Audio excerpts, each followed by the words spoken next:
Students, voice के chapter में चल रहा है। इसमें क्या भाई, इंपरेटिव सेंटेंस।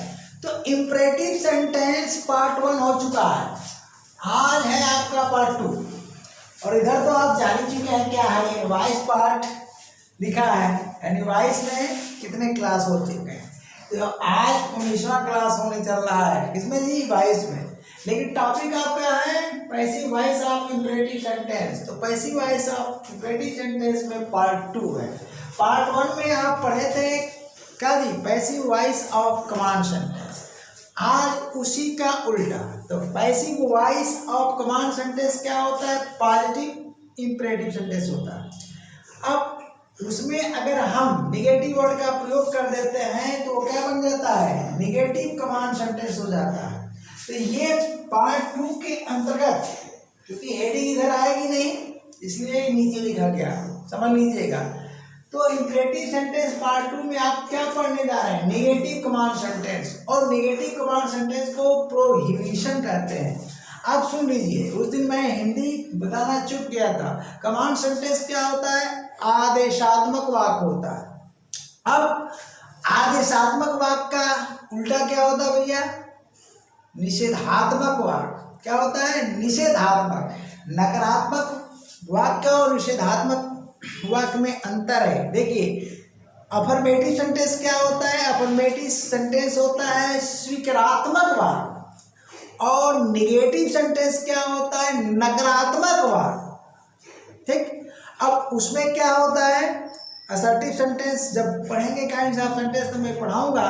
असर्टिव सेंटेंस 2 प्रकार के होते हैं, अफर्मेटिव और निगेटिव।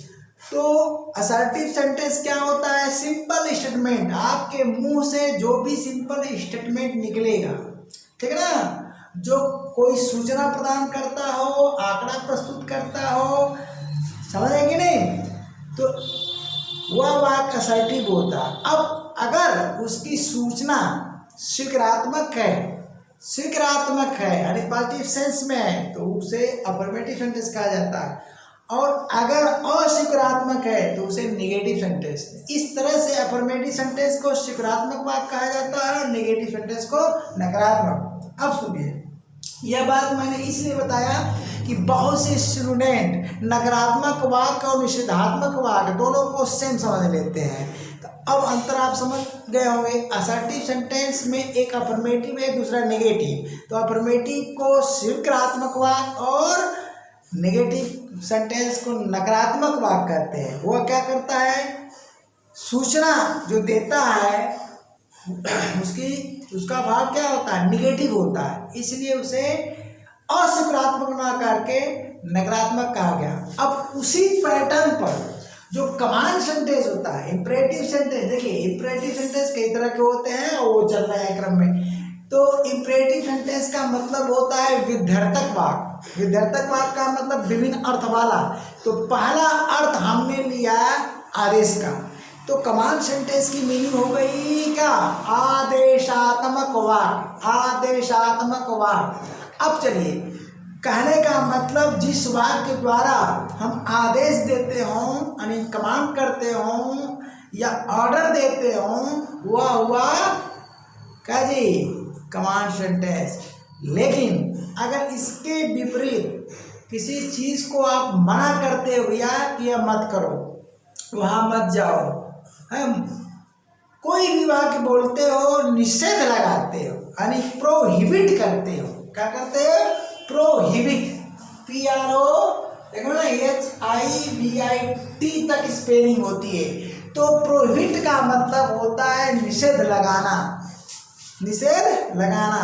यही कारण है इसे प्रोहिबिशन कहा जाता है, अर्थात निषेधात्मक वाक्य कहा जाता है। तो हमारे ख्याल से आप समझ गए होंगे, नकारात्मक वाक्य अलग चीज होता है और निषेधात्मक वाक्य अलग चीज होता है। क्योंकि काइंड्स ऑफ सेंटेंस में बहुत से टीचर गलत पढ़ा देते हैं। जी निगेटिव सेंटेंस को ही लिख देते हैं निषेधात्मक, और यहाँ लिख देते हैं नकारात्मक। क्यों, वो कंफ्यूज है, स्वयं में कंफ्यूज है। तो भैया कंफ्यूजन नहीं होना चाहिए। पूरा इंग्लिश ग्रामर का क्या होना चाहिए, पोस्टमार्टम होना चाहिए, कौन चीज़ कहाँ, ये सब टर्म है।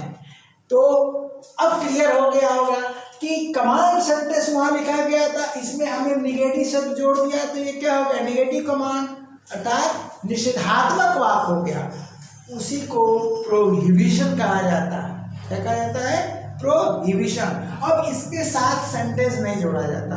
तो बहुत से हमारे स्टूडेंट खुद में टीचर हैं, ये मुझे पता है क्योंकि सब्सक्राइब करने से पता चल रहा है, खुद चैनलों चला रहे हैं, पढ़ रहे हैं, तो मुझे खुशी है। तो मैं ये चाहूँगा कि अगर मुझसे सीख करके आप पढ़ाते हो बच्चों को तो सही इंग्लिश दो, सही इंग्लिश परोसो और कमांड रखो, मतलब डाउट में कुछ मत पढ़ाओ, डाउट में कुछ भी मत पढ़ाओ, सब कुछ क्लियर होना चाहिए। और दो चीज़ों का एक जगह क्या होना चाहिए, कोलिजन नहीं होना चाहिए, यानी टकराए ना, नहीं तो स्टूडेंट कंफ्यूज हो जाएगा। वही टीचर, एक ही टीचर क्या करता है, कहीं सेम चीज़ को कहीं कुछ पढ़ा देगा, उसी चीज़ को कहीं कुछ पढ़ा देगा, यानी वो कंफ्यूज है स्वयं में। बहुत सी किताबें भी कंफ्यूज हैं, जो राइटर हैं वो कंफ्यूज है, मैंने पाया है। तो बहुत सी किताबें मैंने पढ़ रखा है, ऑल इंडिया राइटर की हो चाहे फॉरेन राइटर की, समझा भैया? अब उसी बताने वाली बात नहीं है, लेकिन मेरे पढ़ाने में अगर आपको कोई डाउट होता है तो निस्संदेह कमेंट करो, मैं क्लियर करूँगा, या गलत पढ़ा दिया है तो कमेंट करो, तो उसका भी मैं जवाब दूंगा, ठीक है? तो अब हम चलते हैं अपने मुख्य टॉपिक पर। तो कमांड सेंटेंस का स्ट्रक्चर यही था। क्या देखिए, सेंटेंस स्ट्रक्चर हमने नोट किया है, एक्टिव सेंटेंस और पैसिव सेंटेंस। तो कमांड सेंटेंस का स्ट्रक्चर यही था क्या, या तो फर्स्ट फॉर्म, हम आगे से अब बेयर इंफिनिटिव नहीं लिखेंगे, सीधे फर्स्ट फॉर्म लिखेंगे, क्योंकि बता दिया हूं कि फर्स्ट फॉर्म को बेयर इंफिनिटिव इस सेंटेंस में कहा जाएगा। जबकि एक चीज और सुन लीजिए, प्रत्येक फर्स्ट फॉर्म बेयर इंफिनिटिव नहीं होता है, परंतु प्रत्येक बेयर इंफिनिटिव फर्स्ट फॉर्म होता है। ये चीज मिलेगी आपको वर्ब के चैप्टर में, तो थोड़ा जाकर खोलिए वर्ब का चैप्टर, प्ले लिस्ट निकालिए, देखिए कि मैं कहाँ बताया हूँ, पूरा पोस्टमार्टम किया हूँ, तो फर्स्ट फॉर्म और बेयर इंफिनिटिव में अंतर क्या होता है, समझ गए कि नहीं? तो आप क्या करिए, यहाँ पर आप फर्स्ट फॉर्म कहो या बेयर इंफिनिटिव, दोनों सेम चीज है, कोई दिक्कत नहीं है। इसके बाद ऑब्जेक्ट लगा, इसके बाद अदर वर्ड्स लगा, तो ये स्ट्रक्चर कहाँ से आया, कमांड सेंटेंस से। अब इसका जब पैसिव बनाया गया था, यानी लास्ट वीडियो कल की ही बात है, ठीक है, तो let plus object plus be का प्रयोग किया गया, और फिर थर्ड फॉर्म को क्या कहते हैं भैया, past participle plus other words, simple बात। अब आपको करना क्या है कि अगर कमांड सेंटेंस सीख लिए हो, एक्टिव से पैसिव बढ़ाना, तो आप कुछ नहीं करना, क्या करो भैया, एक शब्द बढ़ेगा, नेगेटिव कब होगा, हम कह रहे हैं कि तुम मेरा काम करो, अब तुम मेरा काम मत करो, यही अंतर है। तुम मेरा काम करो यानी कमांड सेंटेंस हुआ, मैं ऑर्डर दे रहा, अब तुम मेरा काम मत करो, मैं किसी से करवा लूँगा, तो इसका मतलब क्या हुआ, मैं निषेध लगा रहा हूँ, आपको निषिद्ध कर रहा हूँ। क्या कर रहा हूँ भैया, निषिद्ध कर रहा हूँ, काम करने से मना कर रहा हूँ। तुम मेरी मदद करो, कमांड सेंटेंस हुआ, तुम मेरी मदद मत करो, तुम्हारे मदद के हम क्या है, मुहताज नहीं है, लोग बोल देते हैं ना बोलचाल। तो वास्तव में जो इंप्रेटिव सेंटेंस होता है स्पोकन इंग्लिश है, क्या है, स्पोकन इंग्लिश है, लेकिन परीक्षाओं में आता है, परीक्षाओं में आता है, रिटेन में भी आता है। तो आपको क्या करना है, एक शब्द बढ़ा देना भैया, ठीक। तो इसको थोड़ा सा हम डिफरेंट कलर से हाईलाइट कर लेते हैं। क्या करना है भैया, ये शब्द आपको बढ़ा देना, ध्यान दीजिएगा। फ्रंट पर कभी भी आप, ठीक ना, हेल्पिंग वर्ब प्लस नॉट का प्रयोग करोगे किसी भी वाक्य में, तो वो हमेशा उसे कंट्रैक्ट करोगे। क्या करोगे, कंट्रैक्ट करोगे, कंट्रैक्शन में लिखोगे। तो अगर आपको कंट्रैक्शन नहीं आता है तो थोड़ा सर्च कर लीजिएगा, क्या जी, हेल्पिंग वर्ब का कंट्रैक्शन, इस पर भी वीडियो में बना चुका हूँ। सारा मैटर पूरा इंग्लिश लैंग्वेज में जितना आता है मैंने बना करके सौंप दिया है, उसको सर्च करके पढ़ लीजिए। तो आप यहाँ पर डू नॉट का प्रयोग नहीं कर सकते, क्या है, डू नॉट अलग अलग नहीं लिख सकते हो, तो क्या करोगे? और नहीं बोल सकते हो वो डू का जी, डू नॉट नहीं, हमेशा इसको क्या पढ़ोगे? डोंट पढ़ोगे। क्या पढ़ोगे? डोंट। तो यहाँ पर हम प्लस कर दिए, अब ये प्लस हो गया। अब चलिए, अब ये कमांड सेंटेंस का आप क्या हो गया? निगेटिव बन गया। आपका कमांड सेंटेंस क्या हो गया भैया? निगेटिव बन गया, अर्थात निगेटिव कमांड सेंटेंस हो गया। अब हम इसके द्वारा किसी भी व्यक्ति को, सामने वाला भैया आदेश किसको दिया जाता है? Second person. इन सब वाक्य से थर्ड पर्सन को जानते हो, आदेश देना होगा तो वाक्य लेट से शुरू होगा, ठीक है ना? लेट से होगा। थर्ड पर्सन को अगर आदेश देना है तो बिना लेट का भी बनेगा, सब्जेक्ट लगा करके। सब्जेक्ट लगा करके हम कहते हैं कि ही शैल गो, वह जाए, और यू शैल नॉट गो, तुम मत जाओ। ये तो काइंड ऑफ सेंटेंस का मामला है, लेकिन यहाँ पर जो चल रहा है, यहाँ सेकंड पर्सन को ही कमांड किया जाएगा, चाहे प्रोहिबिट किया जाएगा। तो यहाँ पर प्रोहिबिट किया जा रहा है, अरे हमने डोंट लगा दिया तो निगेटिव कमांड सेंटेंस बन गया। तो यहाँ भी एक चेंज कर देना, दोनों स्ट्रक्चर ये सेम है, अंतर क्या आया? यहाँ पर एक शब्द का अंतर आ गया, बस।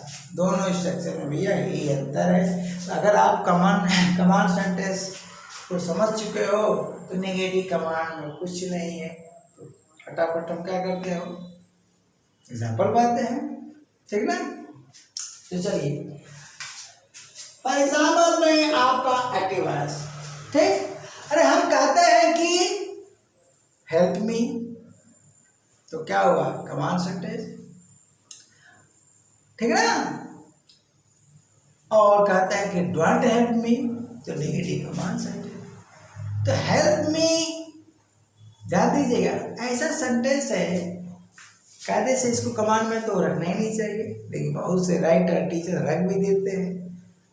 अरे यार मदद कर रहे हो तो इसको तो जाना चाहिए रिक्वेस्ट में, तो किस वाक्य को किस काइंड में जाना चाहिए इसका भी ख्याल रखना, क्योंकि आगे रिक्वेस्ट आने वाला है। तो चलिए हम एग्जाम्पल क्या लेते हैं, ऐसा एग्जाम्पल जो इसमें आए।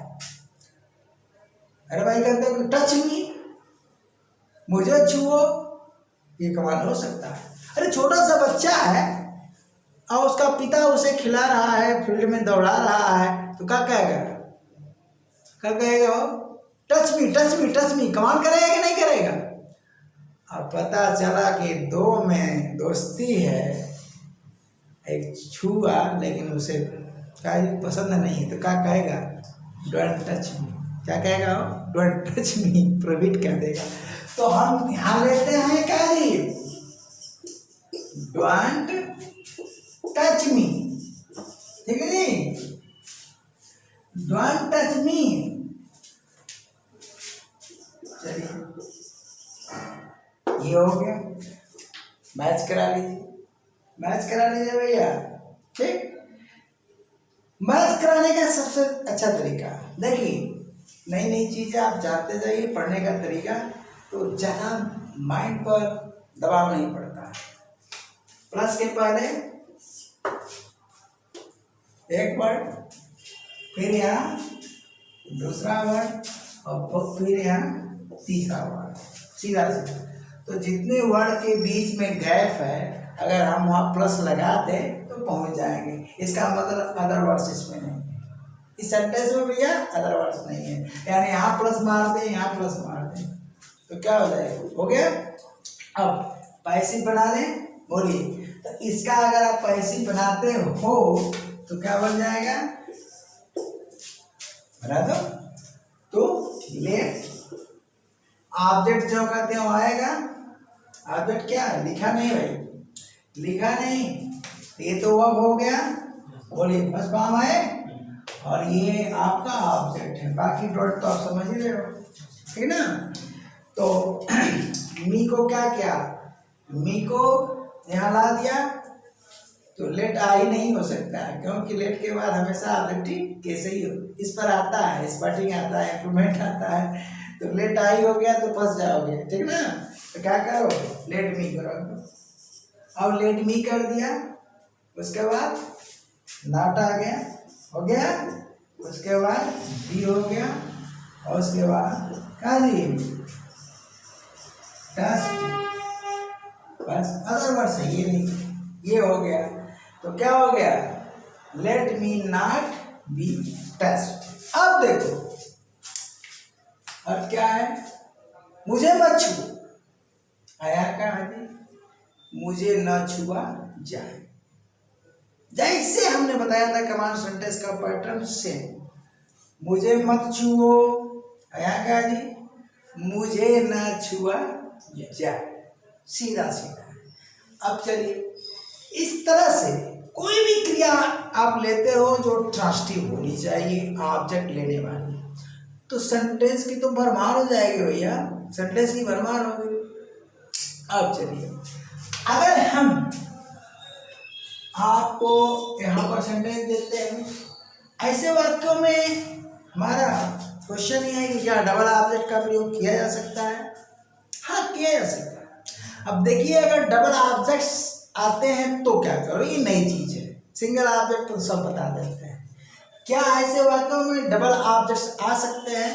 चलिए हमारे दिमाग में आए, देखो तो आ जाता है तो बता देता हूँ, बहुत सी नई चीजें बताता रहता हूँ। चलिए हम कह रहे हैं क्या जी, डोंट से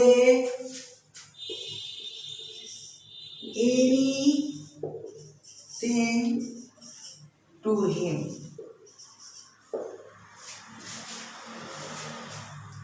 बोलो डबल ऑब्जेक्ट्स आए कि नहीं आए? अरे उसे कुछ मत कहना, अर्थात उसे कुछ मत बताना, इसको कह रहे हैं सेकेंड पर्सन से। आया कि नहीं आया?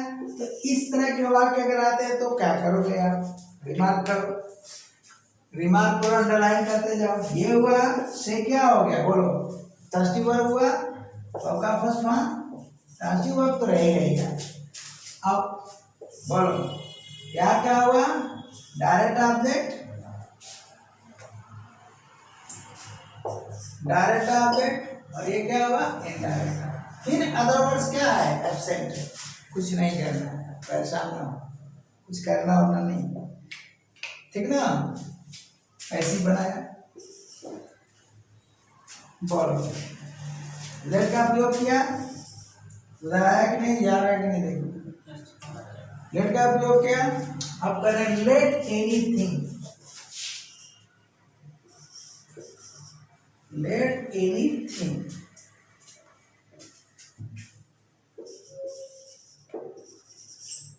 ठीक है ना, लेट एनीथिंग प्रोविजन है। क्या हम let anything to him not be said लिखते हैं? ध्यान दीजिएगा, बहुत गजब का सेंटेंस आ गया मेरे माइंड में तो दे रहा हूं। क्या लिख दें, लेट एनीथिंग, और इसको भी साथ में ले आए यहीं पर, दोनों को, लेट एनीथिंग, ठीक है जी, to him not be said, wrong हो जाएगा। क्या करोगे, लेट का ऑब्जेक्ट कौन होगा, जो क्रिया का डायरेक्ट ऑब्जेक्ट होगा, जो क्रिया का वर्ब का जो डायरेक्ट ऑब्जेक्ट होगा वही लेट का ऑब्जेक्ट बनेगा। डायरेक्ट ऑब्जेक्ट ध्यान देना, ये क्या है, इनडायरेक्ट ऑब्जेक्ट। तो लेट एनीथिंग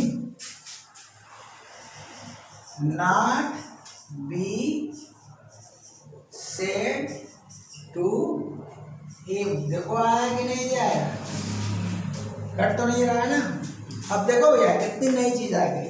अब देखो उससे कुछ मत कहो, यानी उससे कुछ मत बताना। क्या कह रहा हूं मैं, सेकंड पर्सन को फर्स्ट पर्सन क्या कर रहा है, आदेश दे रहा है, उससे कुछ मत कहना, उससे कुछ मत बताना, यही तो कह रहा है। अब देखो उससे कुछ मत बताया जाए, उससे कुछ मत बताया जाए, तो एनीथिंग आपका क्या हुआ भैया, डायरेक्ट ऑब्जेक्ट। अब सेड की बात ये टू रहेगा, क्योंकि क्रिया से के बाद अगर आप इनडायरेक्ट ऑब्जेक्ट लगाओगे इनडायरेक्ट ऑब्जेक्ट लगाओगे तो प्रीपोजिशन टू लेगा, चाहे डायरेक्ट ऑब्जेक्ट रहे या न रहे। ध्यान देना, अगर डायरेक्ट ऑब्जेक्ट उधर ले जाते हो, से टू हिम एनीथिंग, तब तो नहीं लगेगा। लेकिन डायरेक्ट ऑब्जेक्ट इधर रख रहे हो ये तो लग रहा है, लेकिन डायरेक्ट ऑब्जेक्ट को एक्सटेंड कर रहे हैं तो भी लगेगा। क्यों? क्योंकि यही तो इसके इफेक्ट को रोकेगा। क्या कहा जा रहा है? अरे कोई बात कहना है, कोई बात कहना, अगर ये टू ना रहता है तो पता चला कि उसी को कह देगा, जबकि उसी को नहीं कहना, कोई बात उससे कहना। ध्यान देना है, लैंग्वेज है, भाषा विज्ञान, हिंदी लैंग्वेज। कोई बात उससे कहना है, और टू हटाओगे ना तो उसी से कह देना। तो क्या करो भैया, इसके लिए क्या करो, अरे वर्ब के चैप्टर में ऑब्जेक्ट खोजो ना, सब्जेक्टिव ऑब्जेक्ट खोजो, ऑब्जेक्टिव खोजो और ऑर्डनरी खोजो। मेरी वीडियो देखो, एकदम राफ साफ नीट क्लीन इंग्लिश पढ़ो, ठीक है? तो बोलिए बढ़िया है ना? तो सिंगल ऑब्जेक्ट में तो सब पढ़ाते हैं, सिंगल ऑब्जेक्ट वाला तो इजी है। डबल ऑब्जेक्ट अगर आ गए, डबल ऑब्जेक्ट से आ गए तो फंस जाओगे कि यार क्या करें, दोनों को यहाँ लाए। अगर आप लिख देते हो कि let anything to him not be said, बिल्कुल गलत हो गया। Let anything not be said to him, क्योंकि मुख्य चीज हमारा ये क्या हो गया, ये है ना। बोलो क्या कर रहा हूं, इसको हटा दिया, कुछ मत कहना, इसको हटा दिया हिम को, तो क्या बनेगा, डोंट से एनीथिंग, कुछ मत कहना। अरे किससे, उससे, वो बाद में आ रहा है। तो इसका अगर हम बनाते हैं इसका पैसिव, तो यहां से भी तो हटेगा। अगर हम ड्राफ्ट करते हैं भैया तो दोनों से ड्राफ्ट होगा, यहां से ये ड्राफ्ट हो गया और यहां से ये ड्राफ्ट हो गया। तो अब बताओ, ड्राफ्ट हो गया तो बचा क्या, डोंट से एनीथिंग, कुछ मत कहना।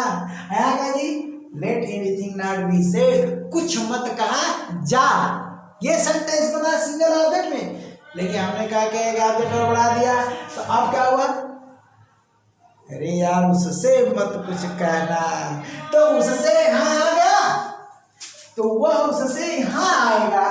कहीं इसके साथ इधर कर दोगे तो भैया गलत कर जाओगे। तो आज का क्लास यहीं तक, क्योंकि अरे सेंटेंस की तो भरमार है, कितना एग्जाम्पल हो गए, एक सिंगल ऑब्जेक्ट, एक डबल ऑब्जेक्ट, दोनों का कंफ्यूजन समाप्त। तो अगले क्लास के लिए तक के लिए नहीं, अगले क्लास के लिए नहीं, अगले क्लास तक के लिए टाटा बाय बाय।